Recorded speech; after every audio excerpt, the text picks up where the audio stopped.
కీర్తి ఇంట్లో షాక్లో ఉండిపోయింది. ఇంకా క్యాసెట్లో we are still here, come to the falls అని ప్లే అయింది.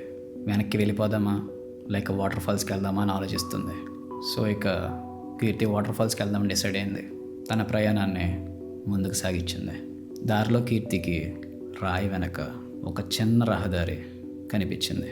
ఆమె మెల్లగా అందులోకి వెళ్ళి చివరికి వాటర్ ఫాల్స్ దగ్గరికి చేరుకుంది.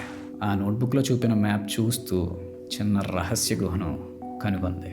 ఇక్కడే ఈ మిస్టరీని సాల్వ్ చేసే సీక్రెట్ దొరుకుతుందేమో అనుకుంది. అండ్ ఫైనల్లీ ఆ కేవ్లోకి అడుగు పెడుతుంది. అక్కడ ఆ నేలపై పైన పూడ్చిన ఒక మెటల్ బాక్స్ కనుగొంది.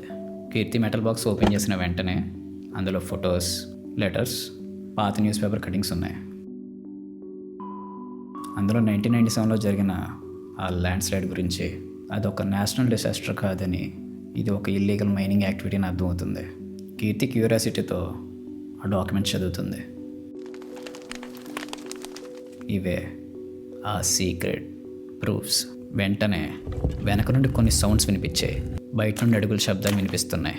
కీర్తి భయంతో బాక్స్ని గట్టిగా పట్టుకుంది. వెంటనే నీడలో ఉన్న ఒక రాయి వెనకాల దాక్కుంది. కేవ్ ఎంట్రన్స్లో టార్చ్ లైట్ ఫ్లికర్స్ కనిపిస్తున్నాయి. ఎవరో ఆ డాక్యుమెంట్స్ గురించి వచ్చారని అర్థమైంది. కీర్తి భయంతో నీడలో దాక్కుంది. అడుగులు దగ్గరగా వస్తున్నాయి. కీర్తి చేతిలో సీక్రెట్ ప్రూఫ్స్ ఉన్నాయి. ఎదురుగా ఆ డాక్యుమెంట్స్ని లాక్కోవాలని చూసే మనిషి. ఆమె తప్పించుకుంటుందా లేక 1997 ఫ్యామిలీలా సీక్రెట్గా మిగిలిపోతుందా?